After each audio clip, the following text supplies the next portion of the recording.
Pag-ampo alang sa mga katawhan sa lahay na mawi.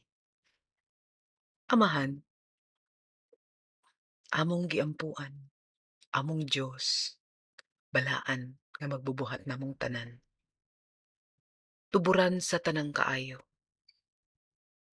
Akong gipangamuyo karon ng mga katawhan sa lahay na mawi, nga nagsagubang sa dakong dilubyo sa ilang kinabuhi, nga naghatod sa ilang hingpit nga kawad-on ug sa uban ang ilang kamatayon. Giampo ko ang tanang kinabuhing nakalas ug mga nasakitan sa peligro gikan sa kalayo. Hinaot Ginoo, dawaton mo ang matag kalag sa imong gingharian. Pasayloa sila sa mga sala nga ilang nahimo dinhi sa kalibutan.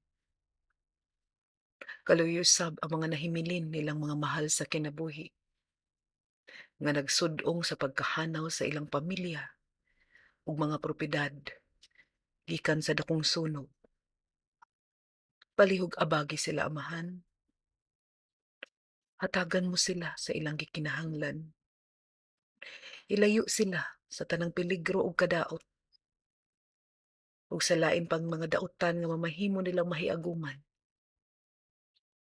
Palihog Ginoo, tabangin sila. Hatagig hustisya alang sa tanang biktima. Ug unta, mohupa na ang maong kalayo nga nagdaot sa ilang lugar ug sa matag usa. Hinaot tabangan mo silang magsugod usab sa ilang panginabuhi. Ipadala mo ang imong arkanghel ug mga angheles aron sa pagtabang sa mga biktima ug matag pamilya. Tabangi sila, Ginoo, ang proteksyonan gikan sa kalayo ug uban pa mga dautan ug disgrasya.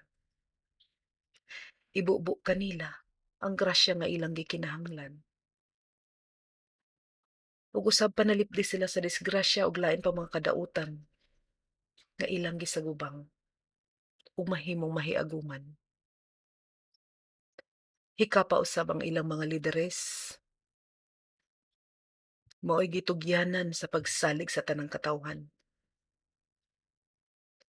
Unta, kanunay sila magsubay sa maayong tumong ug kalingkawasan nga nagikan kanimo. Amen.